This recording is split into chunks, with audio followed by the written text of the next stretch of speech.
minhas irmãs, meus irmãos, meus amigos, meus companheiros de caminhada, que nos recebem hoje com alegria, com amizade, com fraternidade.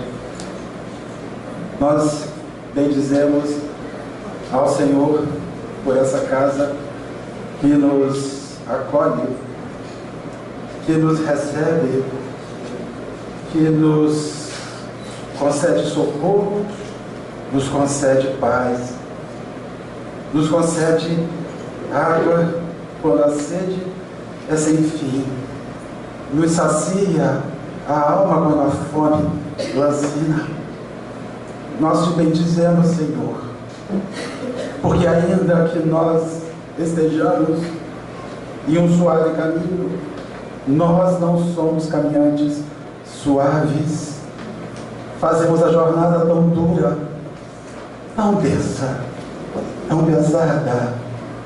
Existimos para tirar pedras, e a nossa vida é colocar pedras nos caminhos alheios, e ainda assim nos acolhe, Senhor. 31 anos nos acolhendo, nos chamando de servidores, nos chamando de companheiros, dizendo: vinde a mim, todos vós, aflitos e sobrecarregados, que eu vos aliviarei.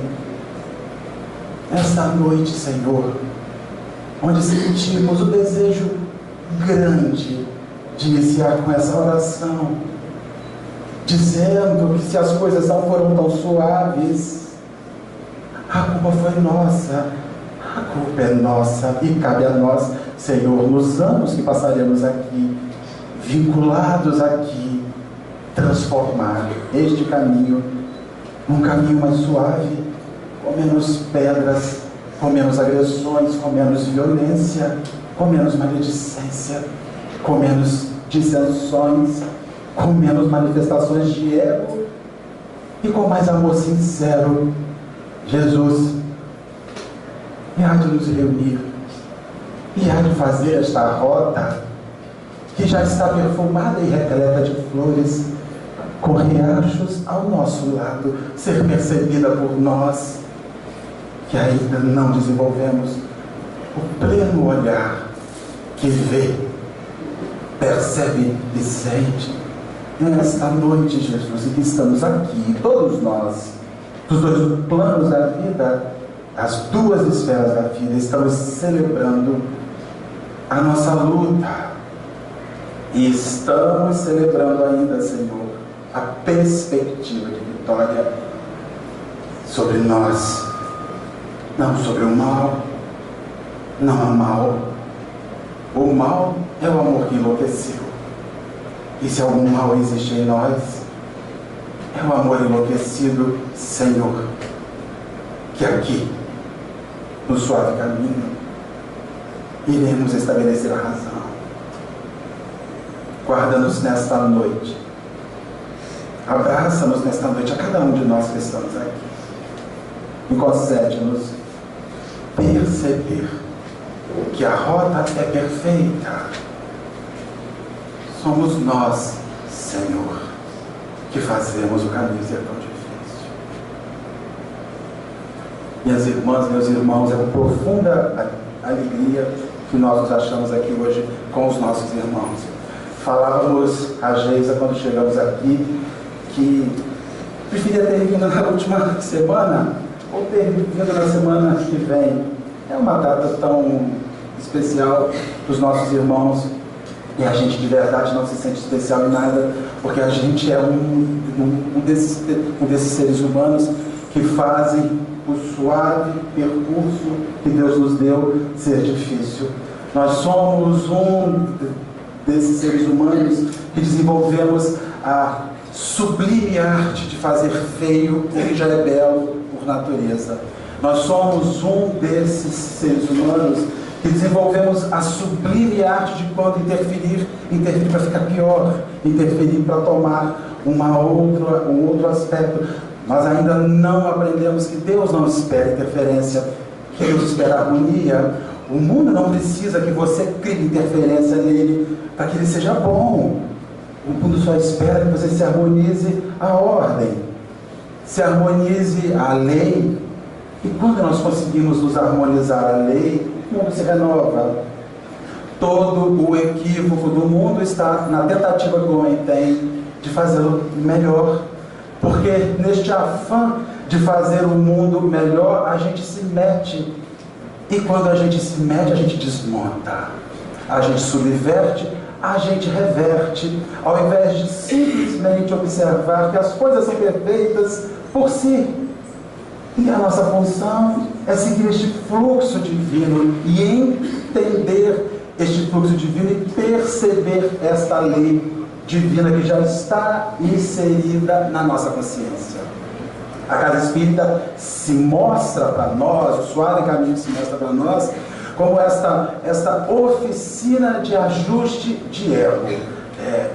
O eu morre aqui e precisaria morrer aqui para que o nós sobrevivesse e se insurgisse e nós pudéssemos de verdade cumprir a função maior de uma instituição espírita ou de uma instituição religiosa, que é reunir gente ruim e deixar que essa gente ruim se acerte perante a vida. As casas religiosas não são mananciais de boas pessoas, mas sim é um refazimento, é um local onde a gente vai se ver, se rever e abraçar. Eu cheguei do fim para cá com vontade de ir embora. Eu falei, não quero ficar lá não, estou nervoso, foi chegando gente. Aí o pessoal faz essa música linda. Eu falei, continua cantando, pode cantar mais uma hora, não tem problema não. Eu vou lá e falo assim, seja, a gente finaliza e nós saímos porque a gente sente isso e percebe que o centro espírita é este elemento que fornece a gente a possibilidade de redenção e de harmonização com Deus. Nós viemos aqui para nos harmonizar com o Senhor e entendermos como a lei se manifesta. Nós não viemos refazer a lei, legislar sobre a lei. A lei não precisa de nós. Nós somos uma nação repletas de lei que brotam diariamente. Toda hora surge uma e nós não cumprimos nenhuma. Por um motivo único e simples, a gente quer subverter a regra sempre, e não é diferente na instituição religiosa. Nós chegamos aqui e nos colocamos, e aí começam os problemas. Quando a gente se vê lá para lá, eu tenho que me colocar. Eles precisam saber com quem eles estão lidando. Quando a pessoa fala isso, é coisa complicada, e algumas casas espíritas hoje formam os companheiros. Outro dia recebemos uma companheira que tinha 20 anos de médium com diploma. E aí ela queria uma função porque ela já tinha feito o curso, tinha diplomado. E a gente vai dizer para aquela companheira, minha irmã, o negócio é sintonia entre as pessoas. Se a gente não se ama, não acontece. Se a gente pelo menos não se olha com afeto, nada acontece. Tarefa nenhuma funciona com bico, com pinimba, com disse-me-diz, com zum, com ai. As instituições falem. O que nos falta é saber o volume do que a gente faz aqui. E quando nós viemos para a instituição espírita, dificilmente nós conseguimos avaliar o que nós fazemos aqui. Se nós perguntarmos aos companheiros, mesmo aqueles nossos irmãos que estão na casa, que vivem na casa, que moram na casa, não é, Geisa? Que gerenciam a página do Facebook ela consegue me obsidiar pela página do Facebook da casa, me obsidia pela página pessoal dela, e só entra mensagem atrás da outra, e eu estou ali, meu Deus, eu tenho que responder, e me fala o tema 4 meses antes, eu não sei o que eu vou falar, e me responde agora, vou cortar seu ponto, vou cortar seu salário, vou te substituir, eu falo, não vou falar agora, peraí. Então, nós temos esses companheiros que estão mais vinculados à instituição. Se nós perguntarmos a esses irmãos, vocês têm ideia do número de pessoas que atendem aqui? Vocês sabem quantas pessoas chegaram aqui? Que tipo de enfermidades vieram essas pessoas aqui? Vocês conseguem acompanhar quantas dessas pessoas tornaram-se melhores e sararam das suas enfermidades depois que chegaram aqui? Raros são as casas espíritas que conseguem entender os números. Porque se nós compreendermos o número, nós vamos compreender o volume daquilo que a gente faz. O mimimi cai por água abaixo, na medida que nós vamos alcançar. E se nós somos almas enfermas que viemos para o socorro de Deus, de uma determinada hora, nós começamos a estar inseridos como socorristas, como aqueles indivíduos que irão socorrer aos outros. Em março, em 2014, ano passado, em março de 2014, a USP, ela publicou uma atividade, uma análise que eles fizeram. Uma pesquisadora acessou o Google e pesquisou quantas casas espíritas com sites tinham em São Paulo, na capital. Com sites. Então tinham 507 casas espíritas lá na cidade de São Paulo, capital de São Paulo. Este detalhe, 507 casas espíritas com sites, fora aquelas diversas outras instituições que não têm acesso a nada e que se fazem atividade mais simples. Então, essas casas, ela pegou o endereço das 507 casas e fez uma anamnese, uma pesquisa sobre as pessoas que iam às instituições, os companheiros que iam às instituições e que tipo de enfermidades as instituições recebiam. Ela enviou 507 essas cartas às casas espíritas. 139 retornaram, porque a casa espírita, mesmo que tenha um site, tem um péssimo hábito de começar e não sustentar, não manter atualizados os dados, as informações, os horários. A gente se esquece que a gente que está na instituição não acessa mais aquele negócio, porque nós já estamos sempre aqui, mas as pessoas que estão vindo de fora, as pessoas que chegam em Rio das Ostras, que chegam à cidade, muitas vezes o primeiro acesso é ali, e ao acessar descobre que a informação está equivocada. Então, 139 retornaram.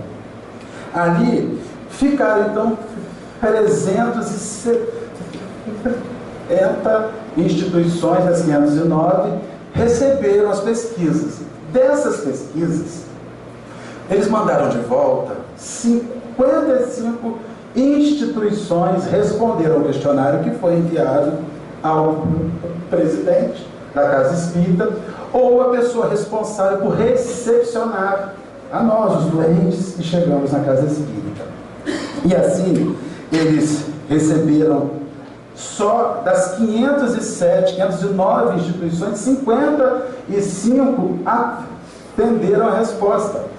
E eles fizeram uma descoberta louca, que essas 55 instituições atendiam cerca de 60 mil pessoas na parte de atendimento fraterno por mês. Cada instituição, numa fase média, atendia a 261 pessoas por semana. Se nós pensarmos que 15% das instituições responderam, e se nós usarmos este mesmo número para multiplicar pelas que não responderam, cerca de 600 mil pessoas por mês só nas casas que têm site rodam em São Paulo em busca de um socorro, em busca de receber um alento. E naquelas respostas oferecidas, a primeira resposta para as enfermidades foi a depressão. Como aqui dentro, Rio das Ostras não tem nenhum depressivo, é uma cidade, ainda mais com problema de royalties, está todo mundo curado, né? Todo mundo sarado, porque agora é aquele negócio, né? Azia royalty, má digestão royalty, problemas de falta de luz royalty, sinal da viúva subiu royalty. Tudo agora é o royalty. O royalty virou uma coisa ali igual o capeta. Se não é o capeta, é o royalty. É uma coisa, o sofrimento, a angústia do ser humano hoje, tudo que o diabo não fizer de mal, nem o obsessor, o royalty fará. Ele acabará com a sua existência. Então as instituições acolhem E recebem, então, eles chegaram ao número, que o maior número, quase metade desses 200, desses 20 mil por semana, desses 60 mil ao mês, sofrem algum sistema ligado à depressão, à melancolia. E o resto, o câncer, que é uma enfermidade que muitas vezes as pessoas chegam nas casas espíritas e utilizam esses recursos excelentes para a recomposição fluídica e auxílio de uma recomposição física, com o objetivo de aliar ao medicamento utilizado ali fora, ainda assim encontrar um meio de renovação, essa renovação ligada à alma. E ali eles disseram que cerca de 95% daquelas pessoas passam pelas reuniões mediúnicas. As reuniões que têm os seus nomes, que são usados, são levados, são falados para que os nossos amigos invisíveis auxiliem. Aí você vai e diz assim: mas cara, por que é que eu preciso saber dos números das pessoas que vêm à nossa instituição? Deus disse que nós devemos fazer o bem sem olhar a quem, mas da mesma forma o Senhor nos disse que nós temos sementes e que nós precisamos saber onde essas sementes vão e que tipo de semente cada indivíduo daquele que chega à instituição espírita precisa receber. Então, quando a gente fala sobre isso, nós lembramos de um aspecto que, infelizmente, as casas espíritas praticamente não usam. Hoje, quando se fala em ciência espírita, pensa-se que a ciência espírita são os fluidos, são as energias, mas não. Qualquer mecanismo científico que você use, que você possa usar para melhorar a tarefa que você realiza e que funcione muitas vezes como estímulo para o nosso companheiro que chega na casa espírita a primeira vez, quando carrega um momento de dor, ouve algo agradável e então entusiasma-se. Quando nós vamos ver o sentido do que quer dizer entusiasmar, entusiasmar significa encher de Deus. É o momento em que você enche de Deus.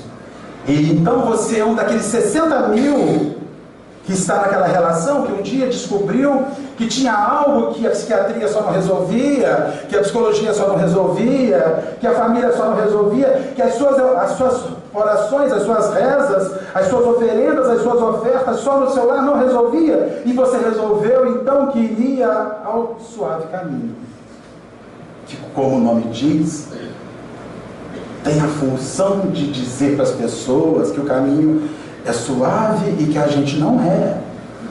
E que se a gente aprender a suavizar a nossa viagem existencial, o caminho fica bom. A viagem fica boa. Aí o sujeito entra aqui e ele se senta meio ressabiado, porque disseram para ele que centro espírita tem aquele negócio, né? E ele levanta o olhinho e fica procurando onde está a pipoca, o tambor, o atabaque. Aqui no Rio não é verdade. A imagenzinha começa a achar às vezes assim: ah não, quando a gente vem aqui a primeira vez eles botam a gente numa sala neutra, mas está tudo escondido lá atrás, né? E depois na segunda semana eles puxam a gente, jogam a gente ali dentro, porque quando a gente vem à casa espírita, a primeira pergunta que você faz é assim: é de mesa branca, né? Qual é a linha? Aí uma vez nós ouvimos nosso companheiro, o José Raul, que diz o seguinte: o dia que perguntarem a você que linha você é, você diga: eu não sou da linha, eu sou da Allan Kardec. E não é linha, é Allan Kardec.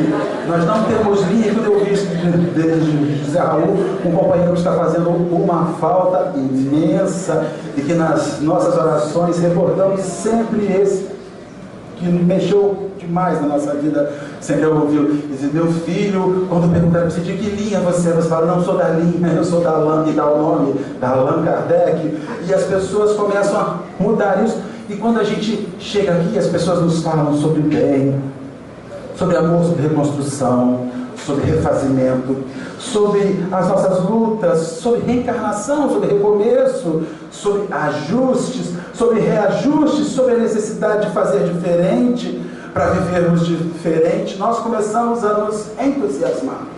Ou seja, nós começamos a nos encher de Deus e a gente sai daqui chato, quer levar toda a vizinhança para o centro espírita, quer chamar todo mundo para ir na palestra. Você precisa ir, mas você precisa, se me fez bem, vai te fazer, né? Você está rindo, mas então eu vou levar todo mundo. Aí os outros começam assim, coitado, está perturbado, está fanático, descobriu uma coisa nova, o povo lá do Jardim Marileia, meio doido, aquela coisa esquisita, eu não confio, aquela casinha de fundo, aquela coisa estranha, não sei o que tem ali dentro. E a pessoa então começa a encher. E nós precisamos falar para o nosso irmão assim: meu irmão, que bom, é isso mesmo, aproveite, é a hora sua de fazer algo, de encher. Aí nós começamos a ver que os nossos irmãos se inflam de Deus, como a gente um dia se encheu de Deus. E aquilo enche a gente, de repente nós começamos a sentir que nós estamos voando, que o mundo é outro, porque eu posso dizer aos companheiros, a minha vida era uma antes do centro espírita e outra depois do centro espírita. Quando eu cheguei a primeira vez na casa espírita, eu falei, gente, eu não sou o único doido do mundo, tem um monte de gente doida, que tem problema, que tem lutas complexas, tem gente que é depressivo, que é doente e que ainda assim alia essas relações entre o mundo invisível e a ciência médica, que é aquilo que nós exortamos sempre aos companheiros: venha para a casa espírita, infle-se de Deus, mas não esqueça da hora do seu remédio. Isso é importantíssimo. Nós não estamos aqui, Allan Kardec fala isso no Evangelho, nós estamos fazendo uma aliança entre ciência e religião. Isso é um negócio que só os gigantes conseguem fazer. Allan Kardec é gigante ao dizer isso. Não siga nenhum nem outro, alie as duas e nós venceremos o mundo. Alie-se, nós venceremos o mundo. Aí o companheiro vem, começa a vir entusiasmadíssimo, e ele então apresenta-se e chega, e ele vem, e ele se enche. Passa um mês, passa o segundo mês, daqui a pouquinho ele começa a ficar igual a bexiga de aniversário, depois da festa. Aí você vai e fala para o companheiro assim: fulano, você sumiu. Marcelo, judô que eu estou fazendo era segunda, agora mudaram o dia do judô, terça. Preciso do judô. Aquele coisa que me encheu de Deus, me encheu, mas já passou, já morei, já peguei o resultado lá. A família que estava toda desorganizada se organizou. Eu estava sem serviço, rezei para o Suave Caminho, e os guias do Suave Caminho me mandaram no serviço. Então eu já estou com a minha vida resolvida, vou fazer judô na terça-feira. E nós percebemos que as pessoas começam a murchar. Elas começam a se esvaziar desse mecanismo que tem. E olha, meus amigos, esse esvaziamento não é só daqueles que chegaram ontem, não. Nós vemos companheiros de anos da instituição espírita que murcharam no seu entusiasmo perante a obra do Senhor. E quando nós perguntamos ao companheiro assim: mas por que você não vai mais aos antigos? Aquilo hoje está muito diferente. Bom era naquele tempo, a gente morria de calor lá dentro. Bota lá, não pode deixar. Bom era naquele tempo, eu já estive aqui naquele tempo que se falava na salinha ali na frente. Século XIX, muito tempo. Bom era naquele tempo que o sofá era horrível, furado, ali tinha amor. Porque as pessoas, alguns espíritas acham que para viver a religião tem que sofrer, tem que ser ruim. Não pode ter ar-condicionado, não pode ter água gelada, não pode ter lugar para parar o seu carro, não pode ter um retroprojetor para aqueles nossos irmãos que usam, não pode ter um microfone. Particularmente eu odeio, mas a casa está cheia, nós precisamos usar para falar. Então, fulano, Você sumiu, perdeu o entusiasmo. Aí o cabra vai e fala assim, mudou muito. Bora no tempo de fulano, todo mundo já morreu, fulano. Então nós não podemos fazer uma casa espírita só com médios recebendo esses companheiros. Nós precisamos seguir a atividade. Mas hoje mudou muito. Porque aí começa a gerar coisas só na cabeça do companheiro. Simplesmente porque ele não identifica que o Espiritismo é uma religião que tem um sistema único, mas que ela avança fazendo seus ajustes às necessidades que os homens têm. Na medida que você apanha um vídeo e faz ele lança em um lugar aberto, que você assiste, que as 200 pessoas que estão aqui, as 150 pessoas que estão aqui assistem, nós temos todo um outro universo. Eu mesmo digo para toda a minha família, estou no YouTube, no canal tal, assiste lá, curte, comenta. Aí eles falam, Marcelo, você está menos gago? Eu falei, melhorei. Jesus tocou meu sentimento. Então, esses companheiros inflados, muitos dos companheiros que estiveram aqui, que passaram aqui, e de repente murcham por esse entusiasmo e começam a dizer que houveram mudanças. Aí nós falamos, o ser humano precisa de mudanças. Homem algum pode viver do mesmo jeito. E se nós mudamos, o que nós fazemos muda. E se nós nos aperfeiçoamos, o que nós fazemos se aperfeiçoa. E se a gente pensa de maneira mais ampla, abre as funções, essas funções mudam. E aí nós ficamos a imaginar por que é que as pessoas perdem o entusiasmo. Porque elas não aliam ao entusiasmo o segundo aspecto, que é o dever. A questão é o seguinte: quando você olha alguém, quando você olha o amor da sua vida, você olhou e falou assim, gente, meu número é para sempre, é minha, é meu, é o que quer que seja, isso é meu, não, eu quero isso para sempre. Você se enche daquilo. Então quando você se une, descobre que tem mau hálito, tem um chulé horrível, insuportável, é fã. Você começa a falar assim, ou então fala alto, grita, fala sempre no último tom. Aí você vai e fala assim, aí o entusiasmo começa a murchar. Aí você vai e fala, mas fulano acabou por quê? Porque eu não quis assumir o dever de constituir algo com isso que não representa o que eu quero como modelo e exemplo na minha vida.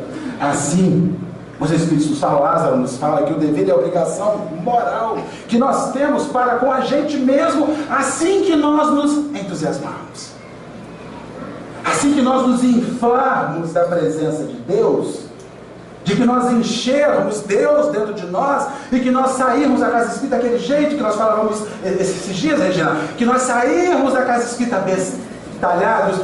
Eu não sabia que existia isso. Eu não sabia que tinha essa possibilidade. Algumas pessoas transformam esse entusiasmo em um entorpecente espiritual. Nós viemos sempre procurando saciar esse momento. Eu vou semana que vem e vou me encher de novo. É como você faz quando usa o entorpecente químico. Eu espero que ninguém aqui use, mas nós não estamos isentos disso. Vou cheirar agora para ter uma onda. Aí o sujeito volta na semana seguinte para o centro espírita e fala assim, vou assistir de novo para ter uma onda.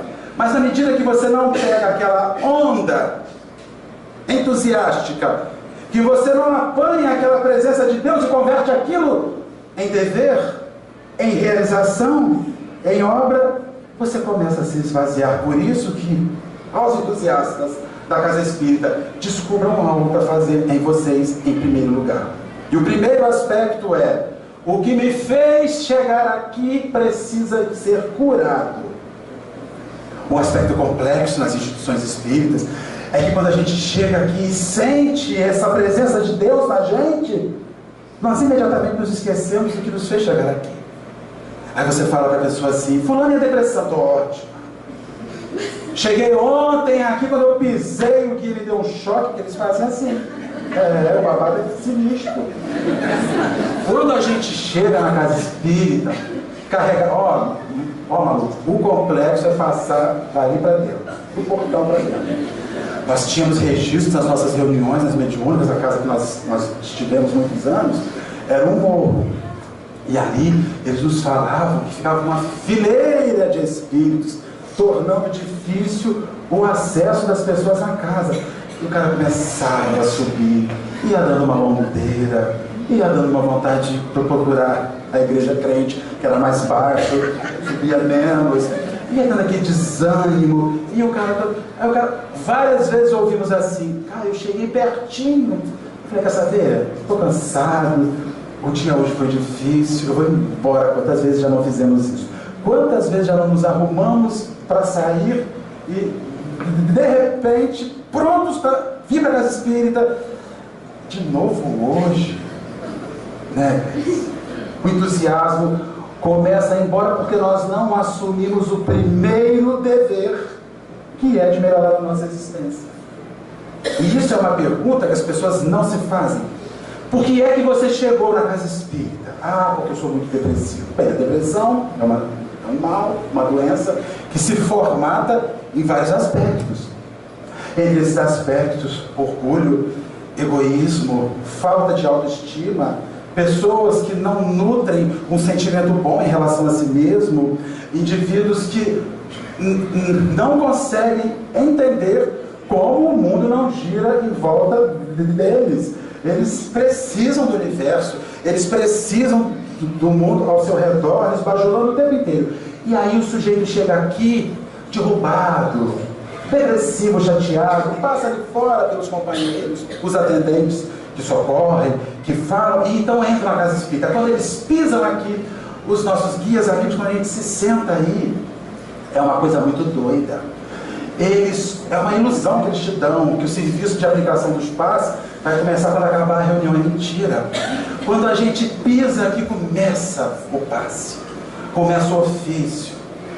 Os nossos espíritos vão circulando entre a gente, os nossos amigos invisíveis, porque nós nos esquecemos que temos um guia amigo semelhante a nós, que nos acompanha na nossa jornada. E Geise então se sentou perturbadíssima, obsidiadíssima. Quando ela se senta aqui, este espírito amigo se utiliza deste ambiente e começa a fazer uma interferência.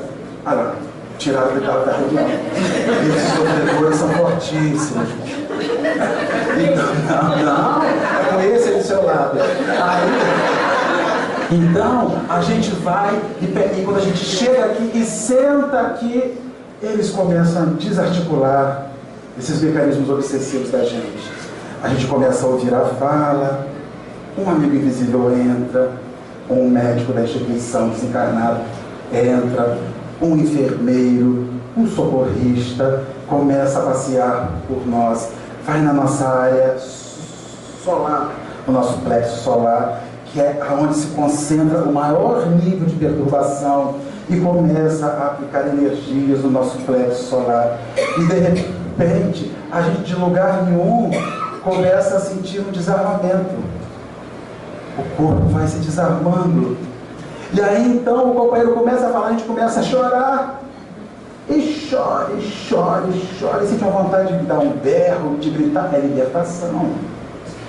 Mas é uma libertação momentânea, um entusiasmo na presença de Deus na nossa vida. O que deveríamos nós fazermos? Quando eu me levanto, eu vou assumir um dever comigo de sair daqui e não repetir as mesmas ideias, os mesmos hábitos que me fizeram chegar assim. Mas só que não. O que a gente faz? A gente sai daqui e volta para a esborna existencial. Porque semana que vem tem mais entusiasmo, tem mais presença de Deus dentro de mim. Eu vou chegar e eu vou sentir aquele negócio. Mas a gente volta e sai de novo. E aí os nossos amigos infelizes e invisíveis começam a aprender a articular mais para a gente não retornar aqui. Eu digo aos companheiros que vir para a casa espírita e mexer com vespas. Elas vão atacar. Elas vão em cima da gente.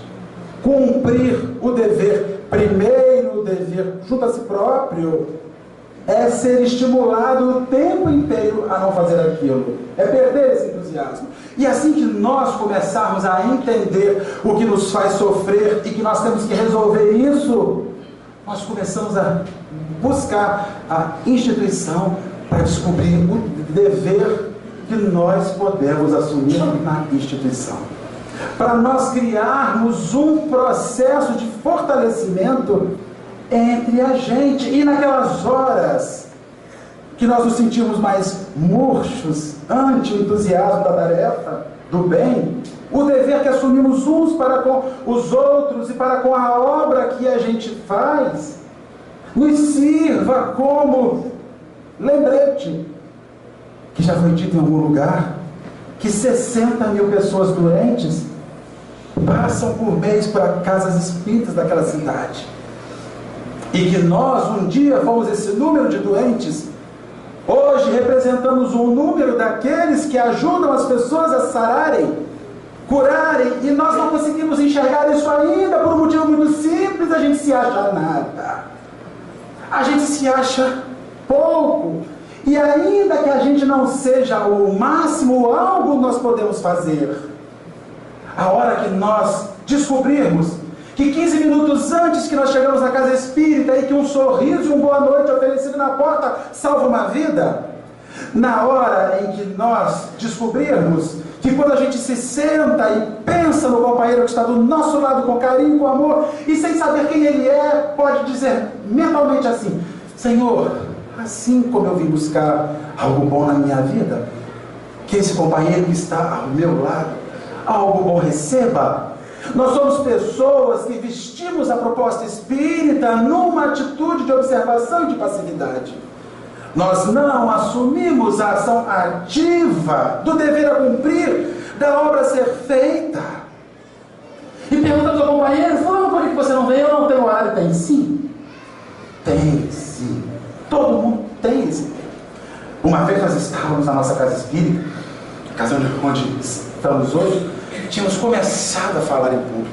Fazia mais ou menos uns 5 ou 6 anos que nós falávamos em público. Garoto, pouco, metido, vaidoso. Hoje nós descobrimos que isso é bobagem, que se nós não viermos em outro, e vocês nem lembram o Marcelo, porque é da natureza do ser. As pessoas são descartáveis e passam mesmo. Passam, nós já tivemos grandes amores, quando nós pensamos naqueles amores, rimos. Já fizemos juras para o infinito, que hoje fala assim: eu só podia estar doido de ter feito aquela jura. Um processo franco de loucura. Então as pessoas passam, porque na verdade o que sobra não são os nomes, são as ações. O que sobra não é Maria, nem João, nem José, nem Geisa. O que sobra são o que essas pessoas fizeram, porque os nomes se perdem no tempo. Os nomes desfazem no tempo, e é por essas e outras que o livro dos médiuns, Allan Kardec, orienta: quando tiver que analisar uma comunicação de um desencarnado, não se prenda no seu nome, muito menos se prenda na função que teve. Detenha-se no que ele tem a dizer, e se o que ele tiver a dizer for 100% bom, porque o bem é 100% bem, não é 90% bem e o restante ruim, adote aquilo, segure aquilo. Então, nós que chegamos aqui, nós que viemos aqui com as nossas lutas para cumprir os nossos deveres e fazermos os nossos ajustes na nossa existência, porque o tempo ele está passando. E você fala: fulano, venha. Aí o cara: eu não posso. Mas, meu amigo, a semana tem 7 dias e a casa tem tarefa praticamente os 7 dias da sua semana. Não é possível que você não consiga articular. Ele vai falar: mas eu não consigo. Eu faço aramaico segunda, depois eu saio para o francês. São coisas importantes na minha vida. Nada é mais importante numa vida do que manter-se inflado com a presença de Deus. Nada. Mentira. Se alguém te disse que aprender a falar uma outra língua é mais importante que entender a linguagem de Deus, a sua presença na casa espírita está sendo uma perda de tempo. Você ainda não entendeu o que você veio fazer aqui. E alguns companheiros dizem assim, mas os Espíritos dizem que nós temos liberdade de fazer a faculdade. Tem. Mas se você faz a faculdade, quando termina, você vai ao barzinho, você vai ver os Vingadores na era de Ultron. Você sai de férias, é possível que se insira na sua vida um momento, uma hora de vir cumprir o dever com os companheiros e manter-se inflado com a presença de Deus. O que acontece é que Deus tem ficado na nossa vida para a hora que der. É a hora que dá. E quando você fala, você sumiu. E é tão esquisito a presença dos companheiros com essa relação de Deus nas casas religiosas, que a pessoa some, e aí você vai e fala assim, Alberto, você sumiu do centro. Muito problema. Mas aquilo não é um lugar de resolver problema. Cai lá dentro. Junte-se com os doidos, porque se alguém já começou a resolver os seus, eles vão auxiliar você a resolver as lutas em que você vive, em que você se acha. O centro espírita enfraquece o entusiasmo das pessoas quando essas pessoas que vieram enfermas para cá começam a personalizar a sua estada na casa. Então, nós não podemos falar com o indivíduo, porque tudo que você fala com o indivíduo, ele toma a dor para ele. É mais ou menos numa reunião mediúnica, quando o médium psicofoniza um espírito esquisito, um espírito estranho, que você sente que ele está enrolando o orientador naquele instante, e quando acaba a reunião, Eliana, esse espírito que você recebeu, Eliana, tão estranho, um diálogo tão esquisito, Marcelo, qual é o seu problema comigo? Com você nenhum, mas o espírito que se comunicou com você, eu tenho. Achei o discurso estranho. E a casa espírita, o personagem é muito complexo, porque sempre que você chega para alguém e diz a ele que o que ele faz poderia ser feito um pouco melhor, ele acha que você não gosta dele. E não é isso. Você tem às vezes dificuldades com o que ele faz, mas nós não conseguimos separar o que a gente é do que a gente faz. Se falam mal do nosso arroz, me detestam. Se falam mal do nosso feijão, não gostam de mim. Se não te chamam para ler a página porque você é gado, diga graças a Deus. Aí você vai e fala assim, só chamam os que têm fluência verbal, os que puderam pagar uma fono para estar lá na frente. Aí a gente vai e começa a achar que as pessoas não gostam da gente porque não gostam, ou porque tem dificuldades com as coisas que a gente faz.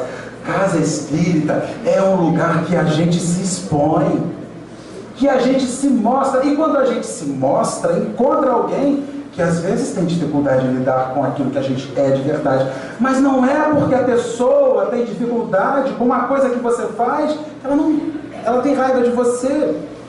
Mas na casa espírita sempre é assim. Quando nós chamamos um companheiro e falamos assim, querida, seu almoço estava maravilhoso, mas estava tão apertadinho o sal. Vocês têm que procurar outra pessoa para cozinhar aqui mesmo. Eu sei, porque a gente vem para cá, acorda cedo, pega um ônibus, viaja 2 horas para chegar aqui, e então a gente chega, compra, eu passei no mercado. Eu não falei nada disso. Eu só falei que estava apertadinho no sal. Aí tem uma frase assim, se quiser melhor feito, chegue mais cedo. Não é assim não. Não é assim não. Não funciona assim. Nós estamos em grupo. Fomos insuflados de Deus e temos um dever conosco e um dever com o conjunto em que estamos dizendo, temos dever de falar uns para com os outros. Não quer dizer nos influir no outro, nos inserir no outro e impor ao outro no processo de personalismo. Mas nós temos a função, sim, de dizer ao companheiro e de aprender a ouvir. É complexo, às vezes você fala em público, aí quando você sai, um gosta, o segundo gosta, o terceiro gosta, o quarto gosta, o quinto torce a cara. Aí você vai falar assim, poxa, ou seja, os 5 que gostaram são menos importantes que aquele um que não gostou. Isso é o personalismo. Eu preciso ser unânime. E toda unanimidade, já dizia o Nelson Rodrigues, é burra. Toda unanimidade ela é burra. E aí, o dever que nós temos que realizar nas instituições espíritas é fundamental. Matar este personalismo e estimular o afeto com os outros. Na noite de hoje, vimos os nossos companheiros com essa música linda, estimulando os nossos irmãos no determinado instante a abraçarem-se. Quando a gente abraça, às vezes parece que o outro está coberto de espinhos ou de cacos de vidro. É um negócio, tem espírita que abraça assim. Boa noite, meu irmão. Ele está com nojinho de você, não sei, é um processo assim, né? Aí eu sou colante, pegajoso, eu só tenho o cuidado de usar um perfuminho que é ordinário, que é vagabundo, que não fica agarrado em ninguém. Então, um perfume muito forte, dá uma garra, aí você dá esse motivo. Aí as pessoas, elas não estimulam este afeto. Veja bem, nós somos um daqueles 60 mil que chegamos aqui porque temos um problema, porque temos um conflito, porque temos um combate, porque temos uma guerra íntima em nós e nós precisamos uns dos outros. Porque se nós nos afastarmos uns dos outros, viramos comida desses nossos irmãos invisíveis que estão à nossa espreita para tirar a nossa vida da alma e nos fazer viajar para ambientes mais infelizes. A casa espírita precisa estimular nesses doentes que somos nós. A fraternidade, o afeto. A gente se senta aqui, não olha para o lado, não dá uma boa noite, porque isso é um hábito nosso. Aí fala assim: não, mas eu não vim ao centro espírita para lidar com as pessoas. E olha, tem gente que fala isso. Pô, não, quero nem saber de ninguém lá. Eu fui para ouvir. Mas peraí, você vai para ouvir sobre amor, sobre fraternidade, sobre benemerência, sobre auxílio, sobre respeito, sobre reconforto, sobre recomeço, e você não consegue exercitar isso com quem está ouvindo isso com você. Você não consegue vivenciar isso com quem está do seu lado. Quantas vezes na casa espírita nós temos um conjunto de Martas que chegam e ficam desesperadas com o som, com a câmera, com a luz, com aquilo outro, Marta, e às vezes não é o caso dele, não dá um sorriso para quem está na nossa frente. A casa espírita é repleta de Martas que cumprem o dever, mas estão se esvaziando daquele processo de entusiasmo divino. Então nós temos um choque. Nós temos aquele que se infla e não faz, e nós temos aquele que acha que faz, vazio do estímulo. Olha que doideira.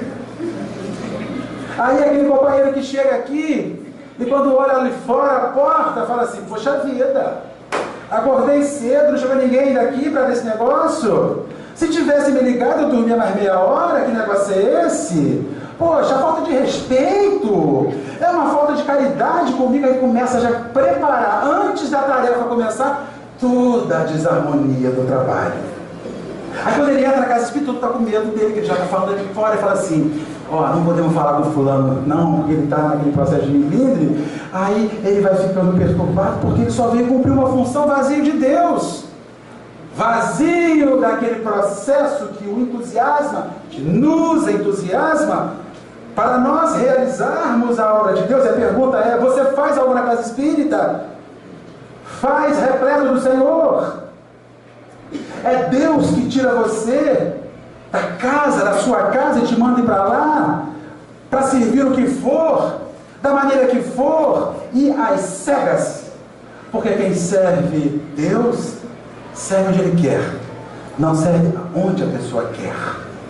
Ele chega e te puxa: é aqui, vem para cá, entra aqui, e nós vamos fazendo os nossos ajustes. O centro espírita, ele está tão complexo, às vezes, nessa questão de auxiliar o companheiro que vem com a sua enfermidade, com o seu processo, que quando nós começamos a reunião espírita, nós falamos assim: meus irmãos, vamos orar, vamos esquecer todos os nossos problemas lá fora, nossas lutas. Não vamos não. Nós vamos trazer todos os nossos problemas cá para dentro.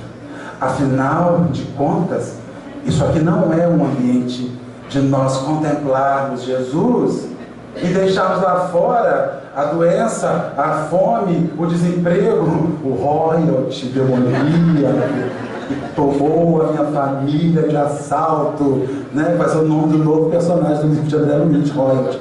O personagem que é diabólico. Então, quando a gente chega na casa espírita, nós somos estimulados a esquecer os nossos problemas aqui dentro, e não podemos esquecer. Afinal de contas, isso aqui é um elemento, é um ambiente para solucioná-los e resolvê-los. Então começou a reunião, meus irmãos, coloque tudo aqui dentro, porque cabe mais. Agora, olhe para ele, olhe para o seu problema. E quando Deus te entusiasmar perante a vida, reconheça o dever que você tem de resolvê-lo por um motivo único. Deus não colocou problema nenhum na sua vida.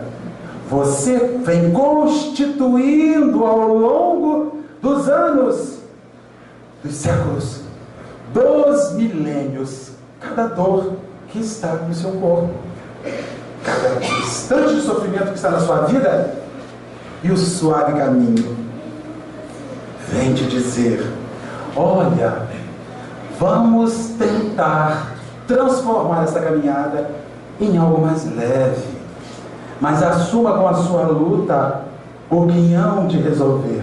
A nossa oração é assim: Jesus, tira de mim, afasta de mim, tira de mim, afasta de mim. Ele não tira, ele não afasta. Sabe por que ele não tira e não afasta? Porque não foi ele que colocou, nós fomos colocar. Então a oração é assim: Senhor, me mostra como tirar isso de mim, me mostra qual o movimento que eu preciso fazer para cumprir o dever moral, enquanto espírito reencarnado que aspira à felicidade, a função de tirar de mim as minhas angústias, e todas elas eu as coloquei.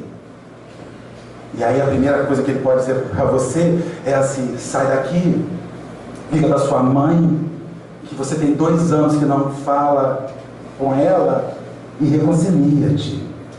Ou então sai daqui e passa na porta do seu vizinho, que você todas as noites pede a Deus que o ladrão roube a casa dele, que você odeia ele, e diz que hoje você vai vibrar para que ele tenha a casa abençoada. Sai daqui e amanhã, quando você chegar no seu ambiente de serviço, olhe para o seu chefe e fala assim: até que ele não é tão ruim.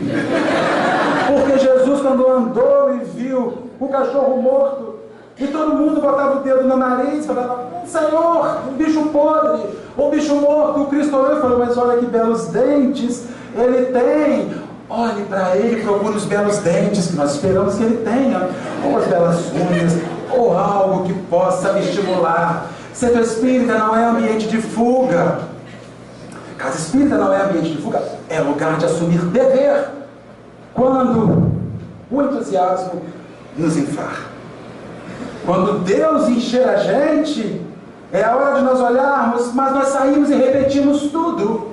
E o mais complexo é eu quero estar 10 anos aqui dentro, você fala assim: fulano, você não sorri? Aí ele fala para você assim: é, meu camarada, você não sabe a vida que eu tenho. Aí você fala assim: ué, mas ainda é assim? 10 anos depois de estar na casa espírita, você vai ali para se aliviar somente, sem assumir o dever da resolução? Diz-nos Jesus, antes de depositar a sua oferenda no altar de Deus, volta e reconcilie-te com o seu adversário. Que adversário? O meu adversário é alguém? Não, não só alguém. O meu adversário às vezes é a vida.